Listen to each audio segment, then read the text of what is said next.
¿Qué tal? ¿Cómo está? Muy buenos días, un placer saludarles. Soy Fernando del Rincón, bienvenido a Fuentes Confiables.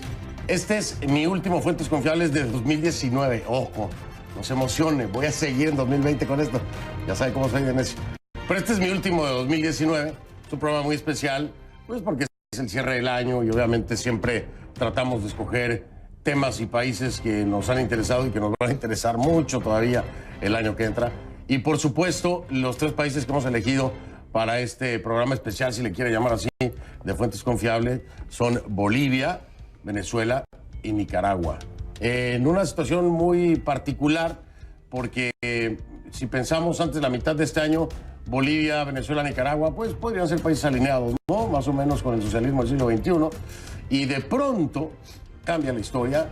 Bolivia deja de ser, por el momento, ese país alineado y vinculado al socialismo del siglo XXI, y dicen, ¿y Venezuela para cuándo? ¿Y Nicaragua para cuándo? Y muchos lo toman de ejemplo como una posibilidad de que en efecto se puede buscar retornar a la democracia, evitar que la gente se quede en el poder eternamente, que se eternicen ahí. Pero ¿será esta una realidad? Es decir, lo que pasó en Bolivia se puede repetir en otros escenarios como Venezuela, como Nicaragua, ¿sí o no? ¿Y qué es lo que podemos esperar, no? Porque reportes van, reportes vienen, acusaciones de crímenes de lesa humanidad, de violación a derechos humanos, certificación de lo mismo, organismos regionales hablando. Pero lo cierto es que venezolanos y nicaragüenses siguen todos los días con o sin informes, sufriendo, padeciendo, en un éxodo masivo de venezolanos y en otro de nicaragüenses. Y yo le voy a decir que es masivo, mucha gente no lo dice así, yo le voy a decir que es masivo por la densidad poblacional de Nicaragua. Y Costa Rica está pidiendo auxilio por la cantidad de nicaragüenses. Pero claro, como aquí todo lo miden en volumen, pues no hablan de un éxodo masivo de nicaragüenses. No, señores, sí, hay un éxodo masivo de nicaragüenses también. Así que hay que tomarlo muy, muy en cuenta y hablar las cosas como son.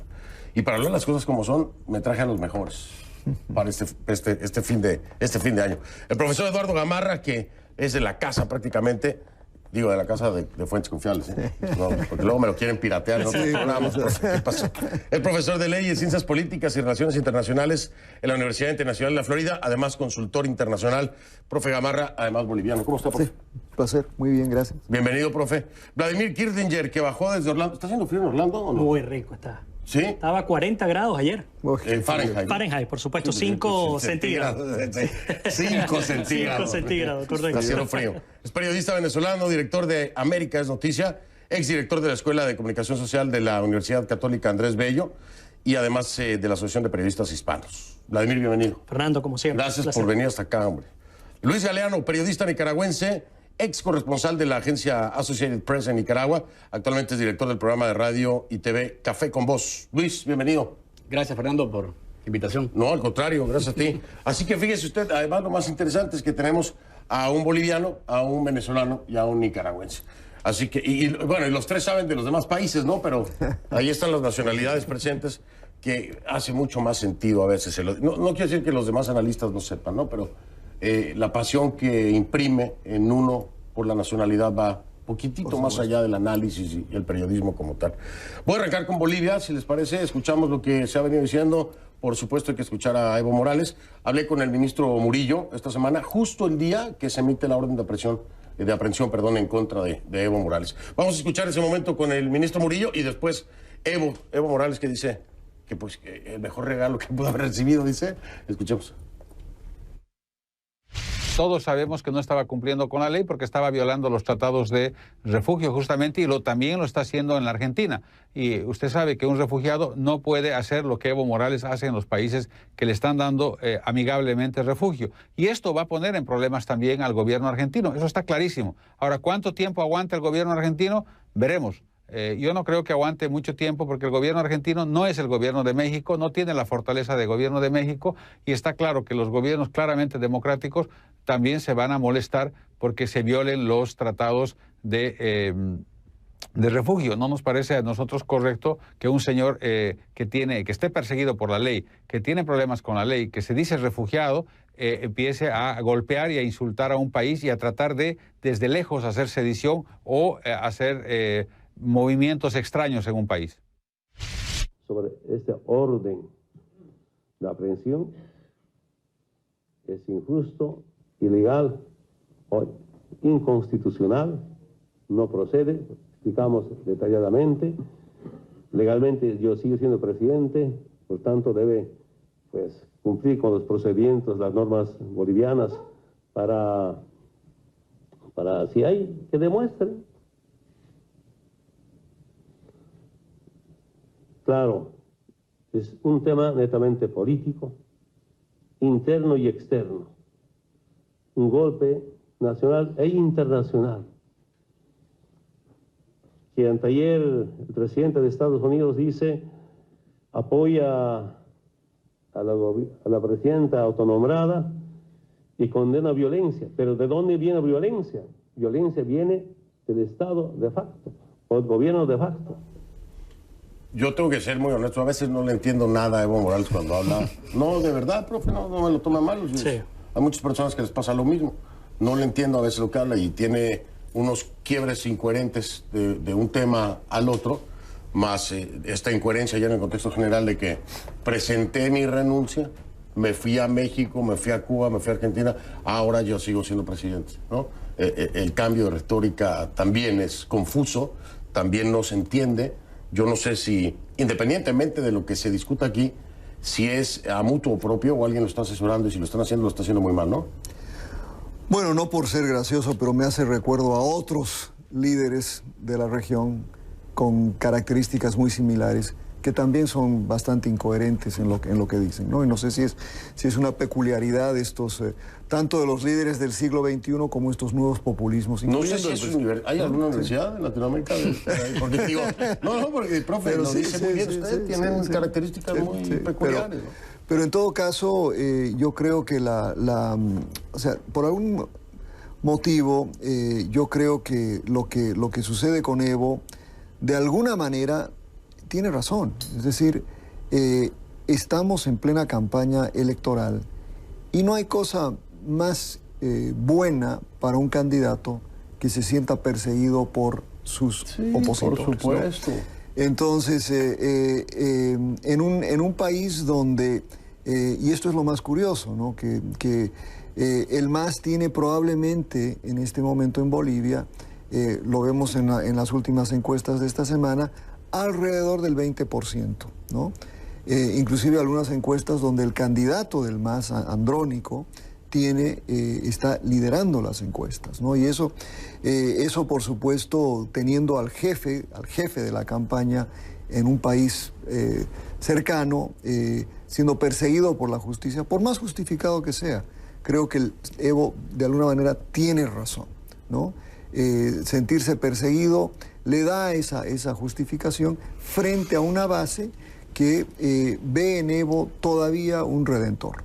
Y eso sí creo que debería preocupar un poco, teniéndolo justamente en la Argentina, porque esa base, no importa lo que haga Evo, siempre lo va a ver como alguien que es infalible, ¿no? Alguien que tiene la razón en todo lo que dice y todo lo que hace. Es una especie de fenómeno Trump igual, ¿no? También. Absolutamente. Es esa base dura. Es una base durísima que puede hacer absolutamente lo que quiere. A la vez pienso que el gobierno de Bolivia tiene toda la razón.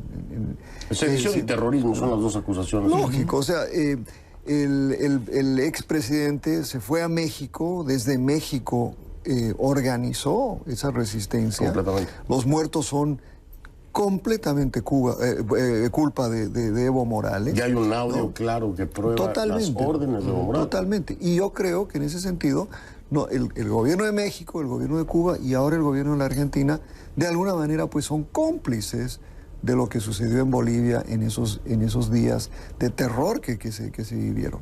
Ahora, no hay, yo creo, posibilidad, la más remota posibilidad, de que el gobierno de la Argentina facilite la captura de Evo Morales y básicamente lo va a proteger. Pero ya lo dijeron, abiertamente dijeron que lo van a proteger y además está en calidad de refugiado y hay muchas características del estatus de refugiado, no lo pueden regresar al país porque corre peligro su vida, etcétera, ¿no?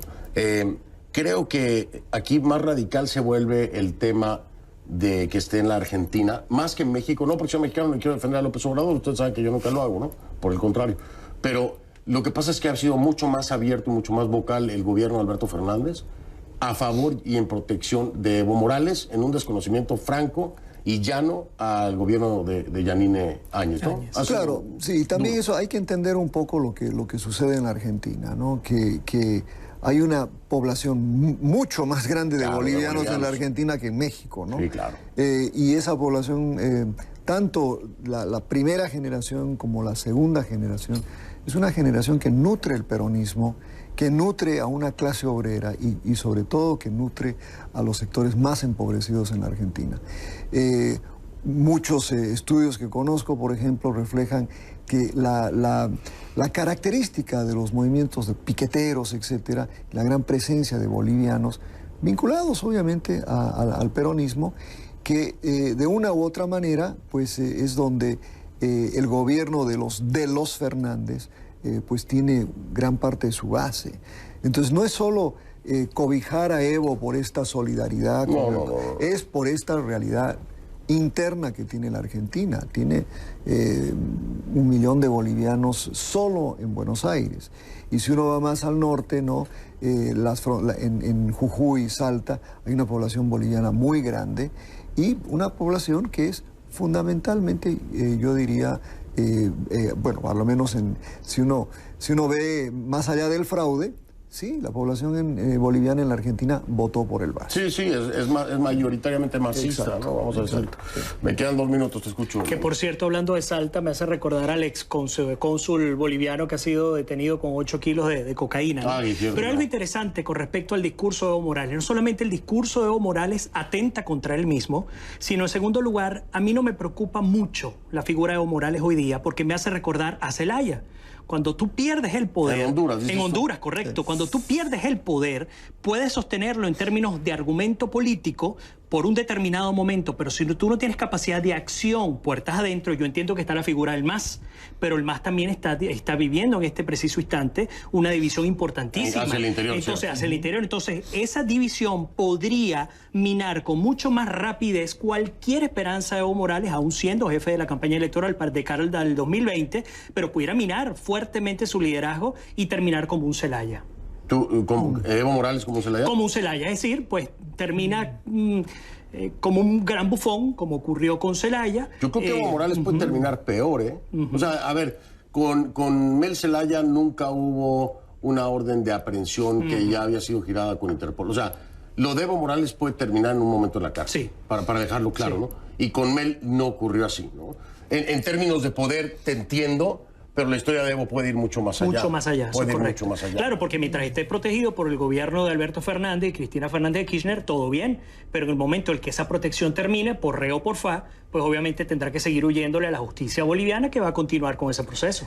Algo que yo he aprendido a lo largo de las décadas en que conozco el fenómeno de Evo Morales es que uno nunca puede descontar a Evo. No se puede subestimar. Con su dicción confusa, pero lo que sí, el MAS sigue siendo un partido, quizás el único partido en Bolivia, con una presencia nacional, dividido y todo, pero creo que hay que pararle mucha atención. Reacomodo, sí. Aquí puede venir un fenómeno importante, voy a hacer pausa, regresamos, pero reacomodo, profe. ¿A qué voy? El MAS podría ganar las elecciones, desde la perspectiva que me lo está planteando. Absolutamente. Podría ganar las elecciones otra vez, ¿no? Y eso cambiaría el escenario completo y tal vez Evo regresaría sin ningún problema al país, ¿no? Sí. Pero entonces repito la fórmula de un Mesa contra un MAS, en donde por castigo se votó por Mesa y Mesa podría haber ganado o haber ido a segunda vuelta. Se tiene que repetir la misma fórmula, es la única opción de la oposición, un frente común con un candidato único por el cual voten en castigo. Porque, bueno, a Camacho ya no le fue nada bien, no nada más conmigo, sino en términos generales. Tampoco le fue bien a Pumari, ¿no? Sí. Tampoco le ha ido bien a Pumari. Vaya, la única figura que hoy por hoy parece ser sólida es esa otra vez, otra vez. Voy a hacer pausa. Listo. No sé qué me va a decir que no, pero yo digo que sí. Ya regreso.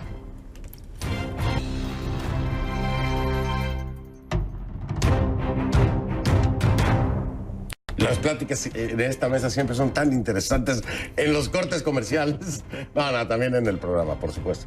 A ver, reimaginemos un escenario. Ustedes van a, por el mismo caminito de que las elecciones y todo eso, y reimagina un escenario en el que solamente hubiera un candidato, en este momento digo yo es Mesa, que pudiera enfrentar otra vez al candidato del MAS. ¿Tú crees que se repetiría la fórmula y podría la oposición tener oportunidad de por fin salir del MAS o no? Yo creo que va a depender muchísimo de la cantidad y el esfuerzo que haga Mesa de aglomerar alrededor de las personas que apoyaban a Camacho, por ejemplo, y que tenían simpatía con él, pero que ya no tienen mayor posibilidad. Y además de eso, de los recursos que tengan a disposición para juntar.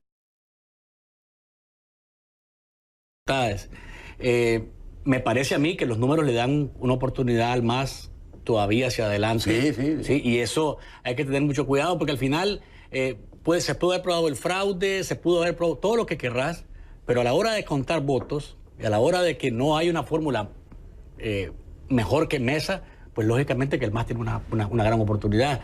No hay que perderlo de vista. Yo no desestimo nunca tampoco los discursos como los de Evo, como los de Ortega. Son divagantes, es parte de su estrategia saltar. Claro, Ortega también hace igual. Es parte de su estrategia saltar de un tema a otro para confundir y para salirse de lo más espinoso, para irse por la línea de lo que él quiere. Y además de eso, en medio de esa palabrería y ese fárrago de cosas que dicen, soltar algo que en realidad es la noticia o es lo que podría en realidad tener el mensaje de fondo. Entonces creo yo que Morales, cuando dice que es presidente, que él renunció pero que ahora es presidente, es como que Ortega te dice, yo no he cometido nunca ningún crimen, nosotros somos las víctimas.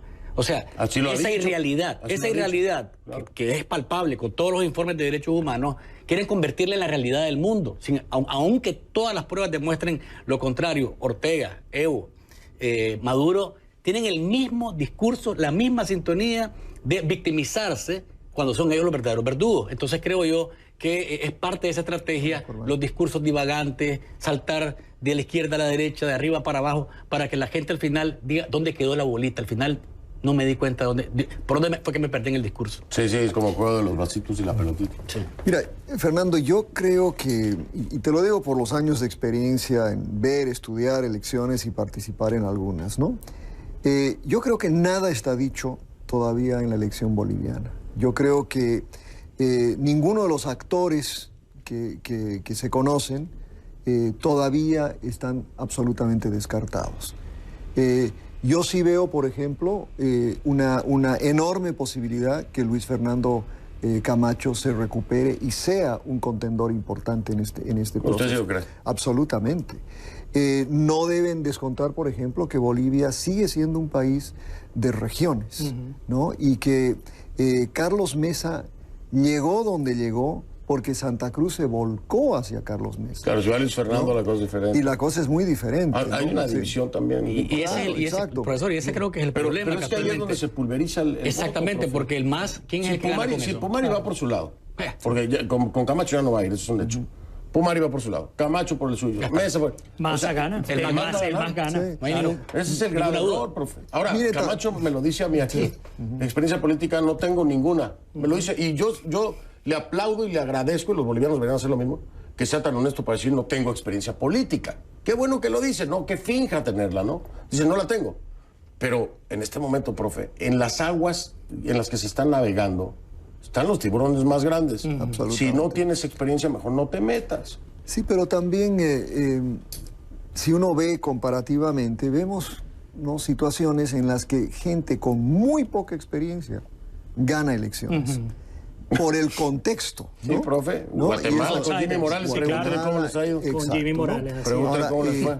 Pero, y también creo que las alianzas, ¿no? Hay momentos en los que en situaciones como esta, donde se dan enfrentamientos y luego esas situaciones se recomponen. Profe, ¿no? Pero véase Bolivia en el espejo de Venezuela. Vladimir no me va a dejar mentir, ¿no? Cómo se divide la oposición, cómo se está perdiendo lo que aplaudieron, el gran logro, el gran avance, el gran Juan Guaidó, el gran bla, bla, bla. Otra vez, están peor. Están peor Porque para muchos Juan Guaidó ya se acabó. Para otros pueden resucitarlo y revivirlo si lo reeligen.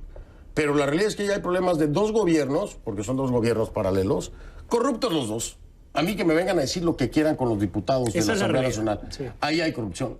La hubo. ¿Quién es el responsable? ¿Quién es el culpable? ¿Y cuánto dinero sacaron? No me importa. Son unos corruptos igual. ¿Con qué autoridad moral? Y a lo que me refiero es la falla de la oposición, profe. Y ahí en Bolivia está el peligro de que haya una falla de la oposición en un momento clave. Hay momentos en los que no hay margen de error. ¿Cuál fue el margen de error que se pasaron por alto? La elección de Capriles. Sí, por supuesto, pero pensando justamente en el tema Nicaragua, yo me gustaría hacer una pregunta con tu permiso al profesor Gamarra, porque es que pregunto cuál es el coletazo que pudo haber recibido el MAS de cara a lo que significó el fraude electoral y de cara, por supuesto, a la postura de Evo Morales con respecto a este audio, el cual se reveló. Me pregunto cuál es el impacto político de cara al MAS, porque algunos pudieran decir, bueno, el MAS logró capitalizar con imagen propia cuando aceptó la renuncia de Evo Morales, y al aceptar la renuncia, de alguna manera, se separan un poco de la figura de liderazgo de Evo Morales, pero él sigue siendo el líder del MAS. Y me pregunto si ya el MAS se había visto afectado por las elecciones con Mesa, ¿por qué seguir manteniéndose en primer lugar? Entonces, bajo un escenario en el que hay un candidato unitario en el lado de la oposición y que no repitan los errores que estamos cometiendo en Venezuela, y con un MAS bajo la realidad actual, en efecto, aún así el MAS tendría posibilidad de llegar a ganar la presidencia. Mira, yo veo en Bolivia un escenario absolutamente de segunda vuelta, ¿no? O sea, yo creo que dada esa circunstancia que tú acabas de describir, o sea, el MAS no va a ganar. No, en primera vuelta no, yo estoy de acuerdo con usted. Y de la misma manera creo que le va a ser muy difícil, ya sea a Mesa o a cualquier opositor, ¿no? Llegar a eso. Por eso es vital, yo creo, ¿no? La posibilidad de juntar Occidente y Oriente. Es que se la y tener una alternativa real al MAS. Ahora, en un escenario de segunda vuelta, yo no veo la posibilidad de que el MAS gane. ¿Okay? Ahí es donde se va a cambia la cosa. La posibilidad de que el gane. riesgo, a ver, profe, ¿cómo le digo? Cuando se tienen tres candidatos que dividen, me refiero regionalmente, el voto se puede volver muy pequeño para la oposición. Se diluye. Y claro, y el MAS, yo no sé, yo no lo subestimaría. Podría aventarse una primera vuelta con ese 10%.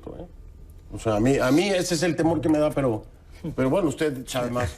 Usted sabe más. Como le digo, una campaña, uno nunca... Y como mi mamá me decía siempre de chiquito... Ya ves, te lo dije. Fernando, yo creo que es importante solamente para puntualizar. Déjame ir a pausa, regreso. Listo. Y cierro contigo para también ya avanzar con Nicaragua y Venezuela. ¿Listo? ¿Vale? Hago una pausa, ya regreso. Estamos de vuelta. Luis Galeano, se me había quedado en la palestra. Algo ibas a comentar. Sí, simplemente que la estrategia también del MAS, del Frente Sandinista, del PSV es, no pueden sumar votos, les toca dividir. Y entonces en la división es donde está el triunfo de este tipo de corrientes. Si no, te menciono rápidamente, en Nicaragua, Daniel Ortega nunca había logrado más allá del 38%. ¿Qué le tocó hacer? Dividir. Dividió a los liberales en el 2006, 2007, y aquí estamos, sufriendo las consecuencias de la división, casualmente. Y saben hacerlo bien. Exactamente. Lo hacen perfecto. Sí, lo hacen perfecto. Porque no pueden sumar. No pueden sumar. No, pero dividen el voto de la oposición. Y se ven robustos. Con los otros divididos se ven robustos. Sí, imagínate, sacas un 38 y los demás sacaron 5, 10, 7. En el caso de los liberales, en el caso de los liberales fueron 25 y 27. Se dividieron los dos. Claro, pero en Nicaragua ustedes cometieron el gravísimo error de bajar, ¿no? Del 50%. Eso se lo debemos, ¿no? Al querido expresidente Arnoldo Alemán. Sí, no, eso fue, o sea, el suicidio. Gracias a eso. Socio de Ortega, para ser muy claro. Yo creo que deberían de subirlo en todos lados. Ganar en primera vuelta, tienes que sacar el 70%. Oigan, vamos con Venezuela, avanzamos con Venezuela, ¿les parece? Escuchamos, entonces abrimos con estas conocidas voces y yo digo repetitivos mensajes, ¿no? Pero escuchemos.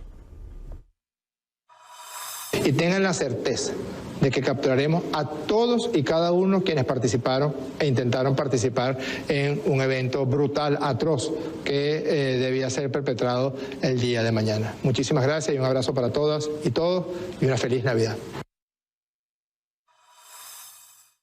So what's going on here is simple. Lo que sucede es sencillo. La Asamblea Nacional votará el 5 de enero y el régimen usa una combinación de amenazas, arrestos y sobornos de hasta $500,000 por voto. El fin es, nos han dicho, frenar la reelección de Juan Guaidó. The regime is using a very focused attack. El régimen usa un ataque muy enfocado, deja en paz a los diputados que saben que votarán con él y ataca a sus suplentes, ataca a aquellos diputados que se mantienen alineados con la oposición democrática y apoya a sus suplentes. Es un ataque muy enfocado en cómo intenta socavar la última institución democrática del país. Pues ahí está el gran dilema de Venezuela empezando el 2020 en la figura de Juan Guaidó, la Asamblea Nacional y la búsqueda de la reelección. Además, estas cosas que son absurdas, yo nunca entiendo. A ver, ¿qué no el Tribunal Supremo de Justicia del régimen dice que la Asamblea Nacional está en desacato? Sí, ¿no? Que cualquier acción que tome no tiene ningún valor. Y entonces, ¿para qué el Tribunal Supremo de Justicia sale a decir que no pueden hacer votos virtuales porque estarían en incumplimiento? No entiendo. Si no la validan, entonces ¿para qué salen a legislarla? Son unas cosas absurdas, tontas. O sea, ni juego de niños, porque hasta aburrido es esto. Mira, yo lo comenté la última vez que estuvimos juntos. En Venezuela, el país dejó de ser una nación gobernada por un Estado para ser un territorio gobernado por mafias. ¿Qué significa esto en cuento corto, en términos concretos? Lo que vimos justamente estas últimas horas con el Tribunal Supremo de Justicia, en paralelo a las acciones de la Asamblea Nacional del régimen, bueno, pero también pudiéramos hablar del exilio, que ahí también hay mucho, por eso, ¿no? Pero hay mucha tela que cortar. Pero donde voy es cuando uno ve las acciones de cada uno de los poderes, legítimos o ilegítimos, se da cuenta que hay una total anarquía entre ellos. Y a veces esa anarquía es coordinada, tiene cierta orientación. Por ejemplo, el que el Tribunal Supremo de Justicia del régimen haya decidido de manera expedita inhabilitar la posibilidad para que los diputados pudiesen participar con voz y voto de las decisiones de la Asamblea, pues no nos genera ninguna sorpresa. Pero por otro lado, nos damos cuenta que es el mismo tribunal que tiene 4 años esperando para decidir si fue válido o no la elección de los diputados de Amazonas, más de 2 años esperando a ver si las elecciones en el Estado Bolívar fueron trucadas o no, y es el mismo tribunal que declarando en desacato a la Asamblea ha estado muy convenientemente callado en silencio, permitiendo que se establezca este comité preliminar para la elección de los magistrados del Consejo Nacional Electoral. Porque si se supone que la Asamblea está en desacato, ¿qué sentido tiene esto? Bueno, es parte del juego coordinado con el Poder Ejecutivo, controlado por el Estado criminal, además con la oposición armada por el propio Estado criminal, que llegó a un acuerdo con ellos, que si bien Guaidó dijo que no cumpliría... Los colaboracionistas, pero que si bien Guaidó y la coalición liderada por Guaidó dijo que no se cumpliría, pues lo están cumpliendo en la práctica. Bueno. El decidir, el establecer un comité preliminar para la elección de estos magistrados... ¿Estás de acuerdo? Exactamente. Claro. Está suscribiendo sus acuerdos. Ese es el problema. Voy a hacer pausa de regreso porque ya hasta la cabeza me duele, pero... No, de verdad. El profe se reía, pero de esas risas de tristeza, con dolor, ¿no? Con esas que dices, ¿qué hacer con esto? De verdad, ya es como la risa que precede al llanto, digo yo. A la vergüenza. Pues no sé, yo les digo a los venezolanos, a ustedes no tienen que darles vergüenza, ¿eh? A ustedes de ninguna manera les tiene que dar vergüenza, porque son las víctimas de los desvergonzados que están haciendo todo esto, incluidos todos, ni oficialismo ni oposición, todos los desvergonzados. Y al que le quede el saco, se lo mide aquí en el corte comercial, se lo pone y se lo amarra bien. Hago una pausa. De vuelta, estábamos con Venezuela, Nicaragua, Venezuela. A Bolivia le dimos duro y bonito. Ya llevamos un rato con Bolivia. A ver, fíjate, yo a los dos les digo, ¿no? Qué triste es que en Nicaragua y Venezuela, lejos de la política y de la oposición, el dinero es el que manda. Sí. El dinero del narcotráfico, de la explotación del narcominero, de los empresarios nicaragüenses, de la colusión y la corrupción es la que hoy tiene impedido a mucho de la oposición de los dos países. Y ahí hay que descubrir varias cosas. Por ejemplo, tensión, descanso, para mantener al espectador. Eso es lo que hacen ellos con esto.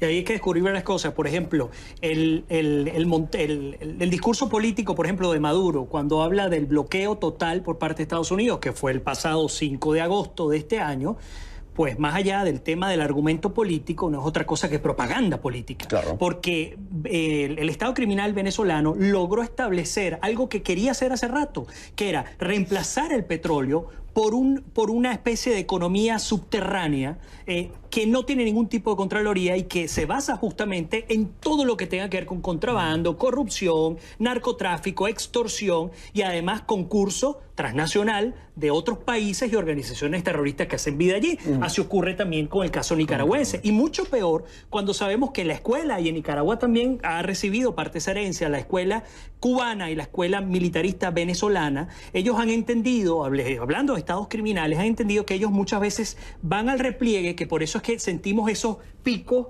tan increíbles anualmente, porque van al repliegue, pero luego van a la respuesta, van a la ofensiva. Es que es como un guión de película, es a propósito. No es el típico guión de película de tensión, descanso. Tensión, descanso, para mantener al espectador. Eso es lo que hacen ellos con Fíjate que Ortega se va a Cuba el fin de semana pasado, vuelve, y lo que vuelve a decirle a los empresarios es: ¿quieren que les diga yo a todo el país cuántos millones se metieron ustedes con ayuda de Venezuela?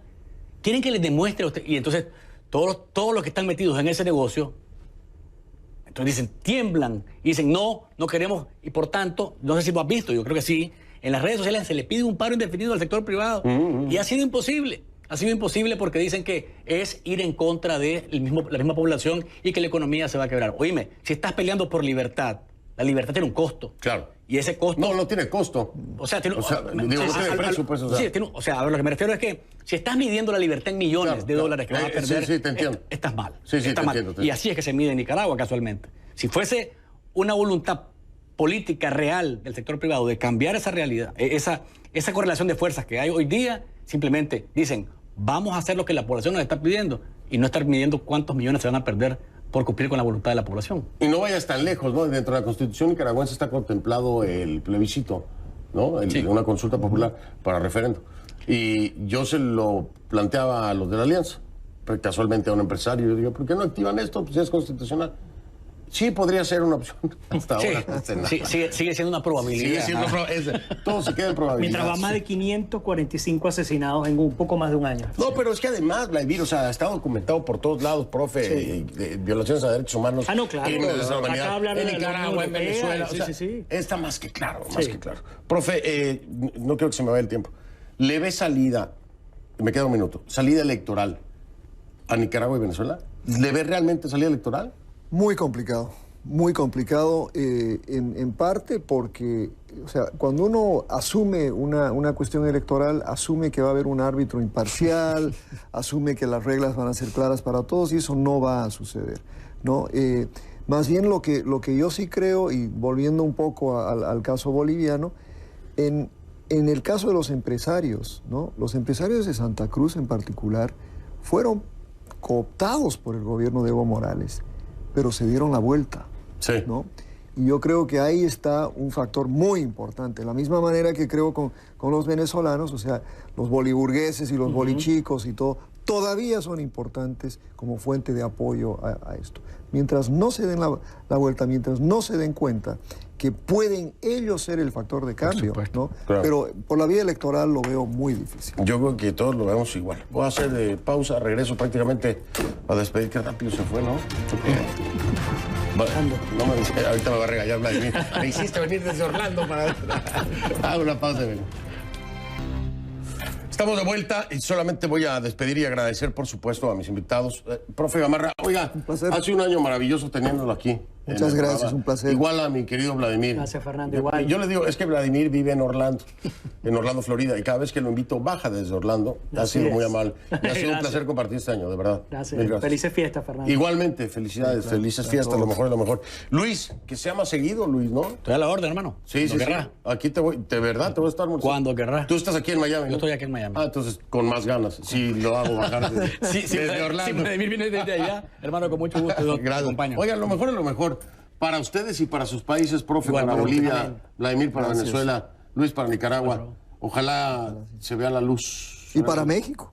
Así es. Pues como que apenas nos están bajando la luz.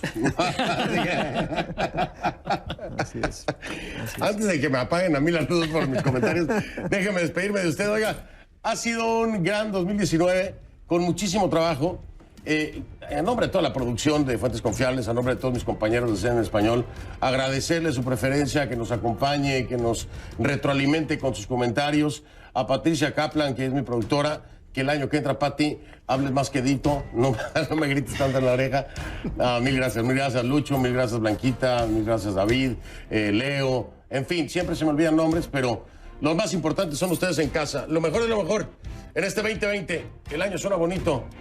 Hágalo valer, hágalo valer.